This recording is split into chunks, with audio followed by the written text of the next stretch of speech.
सारी दुनिया के समक्ष और वर्ल्ड ऑर्गेनाइजेशन यूएनओ के समक्ष, यूएनओ तो मान लिया जाए कि अब वो डिफंक्ट हो गया है, कोई रिलेवेंस नहीं बचा यूएनओ का। संप्रभु देशों के हेड ऑफ स्टेट को जब चाहे अमेरिका उठा के ले जाए, जब चाहे अमेरिका कहीं हत्या कर दे, मार दे।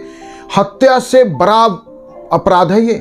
किसी देश के पॉलिटिकल सिस्टम के हेड ऑफ स्टेट को आप उठा के ले जा रहे हैं, उसकी हत्या कर दे रहे हैं। अभी कुछ दिन पूर्व 3 जनवरी 2026 को वेनेजुएला के राष्ट्रपति निकोलस मादुरो को एक ऑपरेशन एब्सोल्यूट रिजॉल्व में अमेरिका ने क्या किया, उठा के ले गया एक देश के हेड ऑफ स्टेट को। क्यों?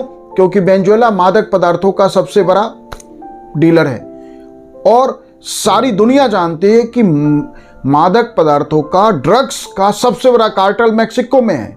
लेकिन अमेरिका की कार्रवाई वेनेजुएला में हुई। क्यों? क्योंकि मैक्सिको उसके लिए उतना रिलेवेंट नहीं था।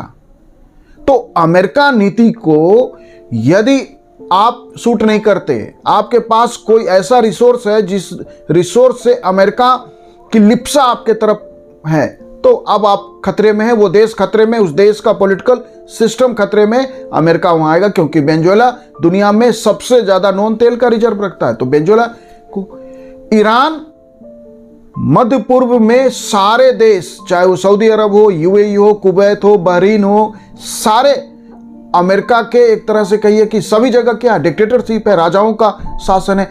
एटलीस्ट ईरान में राजाओं का शासन तो नहीं है। ठीक है कि वो भी एक तरह से थियोक्रेटिक और स्टेट और लोकतंत्र के बीच का व्यवस्था था, लेकिन सऊदी अरब से तो बेहतर सिस्टम है, कतर और बहरीन से तो बेहतर सिस्टम है, यूएई से तो बेहतर सिस्टम है, जहां राजाओं का परिवार बैठा हुआ है सत्ता में और उन्हें कुछ नहीं किया जा सकता। क्यों? क्योंकि अमेरिका उनके साथ है। और आप जानते हैं कि यूएई में अमेरिका ने लाखों करोड़ों रुपए का निवेश किया। आज यदि दुबई एक इंटरनेशनल सिटी है तो क्यों है एक इंटरनेशनल सिटी? क्योंकि लाखों करोड़ रुपए का निवेश है अमेरिकन कंपनीज का, अमेरिका के लोगों का। और गूगल से लेके माइक्रोसॉफ्ट से लेके एक से एक बड़ी कंपनीज के वहां हेडक्वार्टर्स और ऑफिस बन गए हैं। और कहा जा रहा है कि लंदन से और अमेरिका के शहरों से लोग और बेहतर जीवन के लिए दुबई में आके सेटल हो रहे हैं। तो अमेरिका चाहे तो किसी भी जगह वो दुनिया का एक डेवलपमेंट का चकाचौंध का एक आइलैंड डेवलप कर दे, उसकी नाराजगी हो जाए तो वो उस पूरे देश में बम गिरा दे। ये यूनिपोलर वर्ल्ड के नाम पे जो चल रहा है। और अब आप देखिए कि क्या किया अमेरिका ने। 28 फरवरी को ऑपरेशन एपिक क्यूरी के नाम पे ईरान के हेड ऑफ स्टेट को, आयतुल्ला को मार दिया गया। उनके परिवार के अन्य लोगों को भी मारा गया, जिसमें डॉटर और बाकी और लोग हैं। आप सोच के देखिए कि एक स्कूल के ऊपर बम गिरे हैं जिसमें 150 प्लस गर्ल स्टूडेंट, छात्राओं का डेथ हो गया है। क्या इसके लिए कोई दुनिया की एजेंसी, कोई दुनिया का देश है जो अमेरिका को इस बात के लिए कटघरे में खड़ा करेगा, अमेरिका से सवाल पूछेगा? सवाल ईरान से पूछा जा रहा है कि ईरान जो है वो हिजबुल्लाह को, लेबनान में हुती विद्रोहियों को समर्थन देता है और इस हमले से अमेरिका का ऑब्जेक्टिव है कि उसकी परमाणु क्षमता को पूरी तरह नष्ट कर देना है, सैन्य ढांचे को नष्ट कर देना है, ताकि ईरान आसपास के देशों में एक्सपोर्ट न कर सके टेररिज्म को। वो हिजबुल्लाह को मदद नहीं करे, वो हुती को मदद नहीं करे। मध्य एशिया में ईरान एक बड़ा पावर सेंटर है, ये सब जानते हैं। लेकिन ईरान ने अपने देश की नीति से यह स्थिति हासिल की है। लेकिन अब वो स्थिति हासिल की, और आप सोच के देखिए कि कुछ समय पूर्व तक यही ईरान अमेरिका के गोद का देश होता था। लेकिन ईरान में सत्ता परिवर्तन हुआ और अमेरिका की आंखों की किरकिरी बन गई। मतलब अमेरिका दुनिया में तय करेगा कि किस देश में कौन सी पार्टी रूल करेगी, किस देश के लोगों को अपना सरकार कायम रखना है या सरकार बदलना है। अमेरिका कह रहा है रिजीम चेंज करो। माने रिजीम चेंज किसी भी देश में होगा, यह अमेरिका डिसाइड करेगा क्या हो रहा है दुनिया में और हम कैसी दुनिया की तरफ आगे बढ़ रहे हैं। अब ईरान ने भी, जिस तरह से हम देख रहे हैं कि इस अटैक के बाद कोई मुकाबला नहीं है अमेरिका और इजराइल के साथ ईरान का, लेकिन ईरान ने भी ऑपरेशन ट्रू प्रॉमिस 3 के माध्यम से उसने भी इस क्षेत्र में जहां भी अमेरिका के सैन्य ठिकाने हैं, अमेरिका का जैसे निवेश है दुबई में, उन सभी जगह वो अटैक कर रहा है। कतर हो, बहरीन हो, कुवैत हो, यूएई हो, इजराइल पे तो किया ही जा रहा है अटैक। लेकिन ये सब जानते हैं कि अमेरिका अपने हितों के लिए, अपने इंटरेस्ट के लिए तथ्यों के साथ किस तरह से अमेरिका खेलता है। बायोलॉजिकल वेपन के नाम के, केमिकल वेपन के नाम पे कैसे इराक में खारी युद्ध 1990 में अमेरिका ने किया, और उसके बाद अमेरिका ने वहां 10 को कोई बायोलॉजिकल वेपन नहीं ढूंढ पाया। क्या अमेरिका से दुनिया ने यह सवाल पूछा, संयुक्त राष्ट्र संघ ने यह सवाल पूछा कि आपने जिस बायोलॉजिकल वेपन के नाम पे, जिस केमिकल वेपन के नाम पे आपने इराक को तहस नहस कर दिया, नष्ट कर दिया, उसमें वो बात सही साबित नहीं हुआ? क्या माने दुनिया में कोई सवाल ही नहीं पूछा जाएगा अमेरिका से? आपकी मर्जी हो तो इराक छोड़िए, लीबिया में क्या किया, सीरिया में असद सरकार के साथ क्या हुआ, अभी वेनेजुएला में। तो सवाल यह स्पष्ट है कि हम कह रहे हैं भारत की तो खैर बात ही छोड़िए, जो दुनिया की 2 शक्ति कह रहे हैं, दुनिया जो है यूनिपोलर नहीं मल्टीपोलर हो गया है, और चीन अमेरिका को चुनौती दे रहा है। क्या चीन के भरोसे दुनिया के देशों को कमजोर देश बैठ सकते हैं? बस चीन और रूस 2 ऐसे देश हैं दुनिया के जिन पे अमेरिका अटैक नहीं करेगा, वो सुरक्षित है।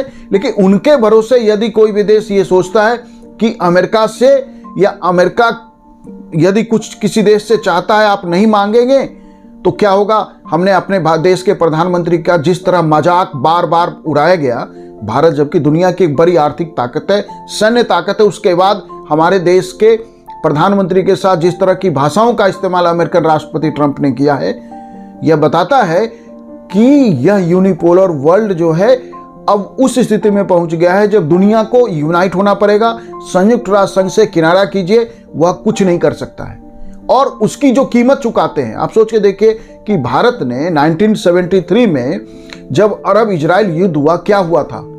रातों रात कच्चे तेल की कीमत 3 से 4 गुना बढ़ गई।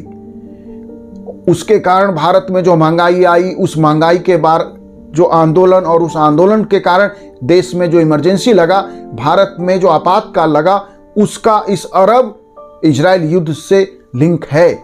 आप इसको कनेक्ट माने या ना माने कि उस महंगाई के कारण ही तो आंदोलन देश में शुरू हुए, और सरकार ने आंदोलन से निपटने के लिए या लोगों को समझाने के लिए कि इसके लिए सरकार की नीति दोषी नहीं है, यह अंतर्राष्ट्रीय कारणों से हो रहा है, सरकार ठीक से हैंडल नहीं कर पाई और चीजें बिगड़ती गई, और देश में जो घटनाक्रम वो हम सब जानते हैं। 1979 में जब ईरान में इस्लामिक रिवॉल्यूशन हुआ तो क्या हुआ था? तेल के दाम तब भी दुगने हो गए थे, उसकी कीमत भी हमने चुकाई। 1990 में जो खाड़ी युद्ध है, उस समय क्या हुआ कि तेल के कारण जो महंगाई की मार हम पे पड़ी थी, गंभीर भुगतान संतुलन था का संकट आया भारत के सामने, विदेशी मुद्रा का संकट आया, और देश की आर्थिक नीति उदारीकरण, एलपीजी लिबराइजेशन, प्राइवेटाइजेशन, ग्लोबलाइजेशन के रास्ते भारत गया। तो इस खाड़ी युद्ध का एक बड़ा हुआ है। तो सारी दुनिया के देशों पे, हम तो सिर्फ अपने देश भारत की बात करें, सारी दुनिया के देशों पर अमेरिका के इस मैन्युफैक्चर्ड प्लान्ड टारगेटेड जो उनकी योजनाएं होती है, उसकी कीमत सारी दुनिया चुकाती है, और सारे दुनिया के देश चुप बैठे हैं।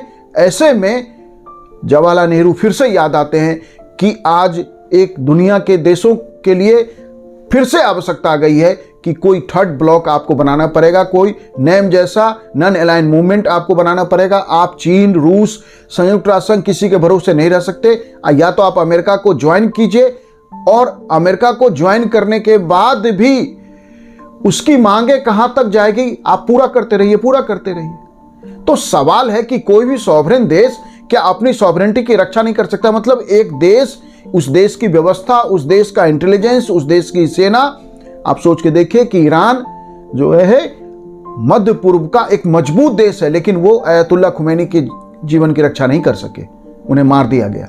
तो सवाल है कि ऐसा किसी भी देश में हो सकता है। ये दुनिया के लिए चेतावनी है, सारी दुनिया के देशों को इसके विरुद्ध इकट्ठा होना पड़ेगा। और हम तो, हमारे लिए तो एक संकट जो आने वाला है कि जिस तरह से स्ट्रेट ऑफ हॉर्मुज को वो बंद करने की बात कर रहा है या कहीं ऑलमोस्ट बंद कर दिया है। हम दुनिया के तीसरे बड़े तेल आयातक हैं, इंपोर्टर हैं, और हमारा मैक्सिमम तेल उसी रूट से आता है। हमारे देश में तेल की महंगाई और बाकी अंतर्राष्ट्रीय कीमतों के उछाल का जो इम्पैक्ट देश की इकोनॉमी पे आएगा, वो इस देश के लोग, करोड़ों लोग उसकी कीमत चुकाएंगे, और उसकी कीमत के बदले में हम फिर भी अमेरिका के विरुद्ध नहीं जा सकते। हमने ईरान को एक अहम सहयोगी के रूप में, जिस तरह से चाबहार बंदरगाह को हमने डेवलप किया था भारत ने इस इलाके में, और इस इलाके ही नहीं पूरे यूरोप तक जाने का एक बेहतर मार्ग भारत तैयार कर रहा था, खोल रहा था, उसका क्या होगा? ईरान में यदि सरकार रिजीम चेंज हो गया और अमेरिका के तरह की रिजीम आ गई, तब तो भारत के लिए स्थिति फेवरेबल हो जाएगी। यदि ईरान में रिजीम चेंज अमेरिका सफल नहीं हो पाता रिजीम चेंज करने में, तो वैसे में हम ईरान के साथ और अमेरिका के साथ, दोनों के साथ कैसे हम सामंजस्य बनाएंगे, वो देश के विदेश नीति का एक नया संकट भी आएगा। Thank you.